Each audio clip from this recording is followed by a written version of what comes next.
Enquanto eu preparava aqui o meu de jejum, eu fiquei lembrando de algumas coisas da minha infância e trouxe aqui para você. Não sei se vai ser relevante para você, mas eu acredito que se você assistir até o final desse vídeo, vai te despertar um gatilho aí de mudança na sua vida.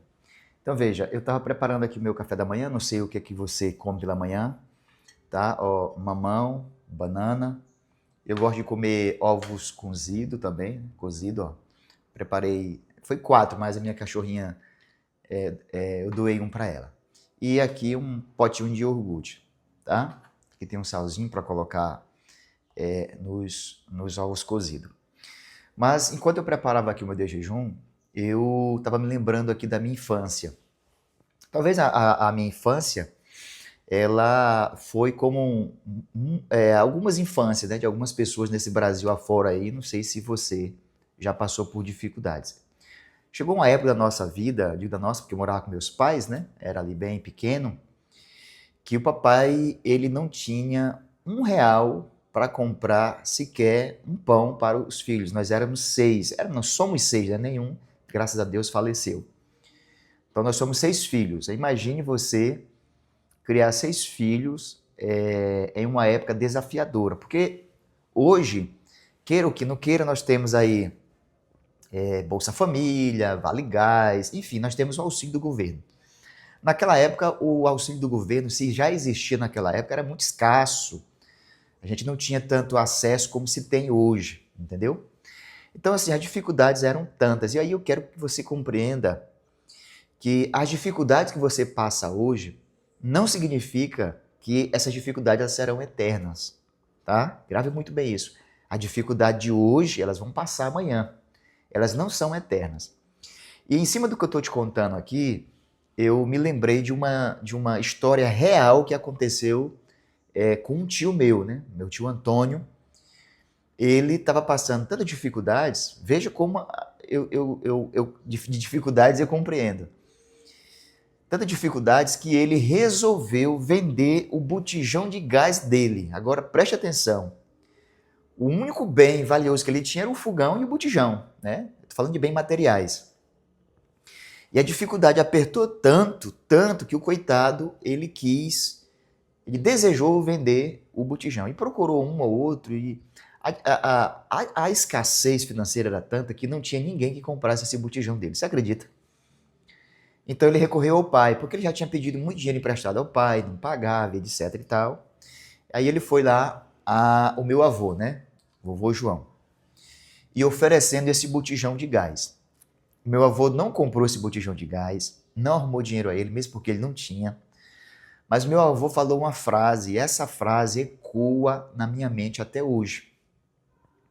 E ele disse assim: Antônio, não venda o seu botijão, porque as dificuldades, elas vão passar, e se você vender o seu botijão, passou-se a dificuldades e você está sem o seu botijão. Olha só que coisa. Então, se você não vender, as dificuldades vão passar e você está com o seu botijão. Ele disse, porque dificuldades é assim, meu filho. Elas passam. Dificuldades não são eternas. E aí, enquanto eu preparava o meu de jejum aqui, eu fiquei lembrando de algumas coisas, né? Me peguei aqui imaginando algumas coisas da minha infância, da minha juventude, né? Era escassez, era dificuldades. Nós não tínhamos negócio de fruta pela manhã, iogurte, ninguém sabia nem o que era isso. Eu não sabia o que era iogurte. Pão, a gente comprava pão só uma vez por mês. Preste atenção. Porque passava um senhorzinho lá, com o apelido dele era Panhanhã, seu Panhanhã, a gente já sabia. A gente se organizava, né, os meninos do interior, quando recebia ali uma moedinha do papai, quando a gente fazia um trabalho fora, que a gente sempre trabalhou no roçado, mas na roça ali de nosso pai, de avô. Quando eles davam um dinheirinho pra gente, a gente guardava já para quando o seu Panhanhã passasse, a gente comprar um pão. E qual era a nossa comida preferida quando passava o seu Panhanhã?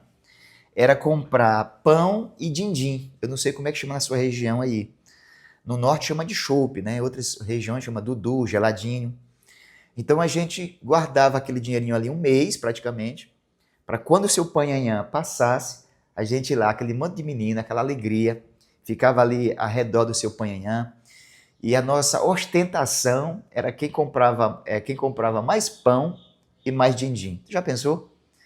A pobreza era grande, não era?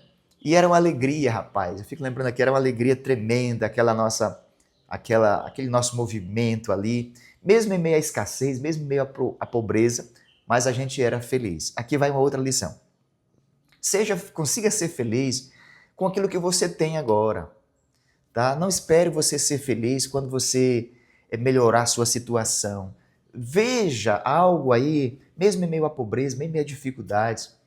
Veja como você vai conseguir ser feliz, tá? Nós não tínhamos mesa, agora eu estou aqui numa mesa que bondosamente Deus me concedeu que eu comprasse, mas na época nós não tínhamos mesa. Mas nós sentávamos, né, os 6 irmãos, nós sentávamos assim, mamãe sentava em uma ponta, papai em outra ponta, isso no chão.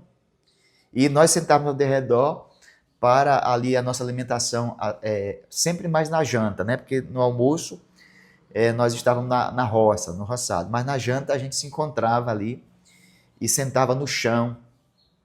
Papai muito tempo depois ele fez uma mesa de madeira, ele mesmo construiu, foi no mato, pegou ali umas madeiras e fez uma mesa toda troncha do jeito dele. Mas a gente era feliz, passamos dificuldade, passamos luta, mas nós éramos felizes. Então, assim, a lição desse vídeo aqui é para você o seguinte: consiga ser feliz com o pouco que você tem enquanto você não tem o suficiente ainda. Olha, eu falei ainda, porque você vai conseguir algo na sua vida, tá? A outra lição que eu quero compartilhar com você aqui é o seguinte: não se detenha, talvez essa seja a palavra, não se detenha, não se prenda nessa tua situação, porque eu tinha na minha mente o seguinte: um dia eu vou sair dessa situação, um dia as coisas vão ser melhores, um dia as coisas vão ser bênçãos. E Deus foi trabalhando e as coisas foram acontecendo. Não sou rico, não sou milionário, essa casa aqui não é minha, essa casa aqui é alugada, mas Deus tem me abençoado e abençoado a minha família para a glória do Senhor. Você que está acompanhando o canal já sabe, né? Esse livro aqui, eu tenho lido esse livro. Você não vai achar no meu link, porque eu não estou vendendo nada, tá bom? Mas pesquisa aí, A Neurociência da Felicidade. Doutora Rosana Alves. Eu quero ler essa citação aqui com você, que ela escreveu assim, ó: a felicidade começa com a vontade de ser feliz. A felicidade começa com a vontade de ser feliz. Você tem vontade de ser feliz? Então aí começou a sua felicidade. No dia que você determinou, não, eu quero ser feliz, já começou a sua felicidade. E você corre atrás do seu sonho e dos seus projetos, tá bom? Vou aproveitar aqui para merendar. Deus abençoe. Até o nosso próximo encontro. Maranata.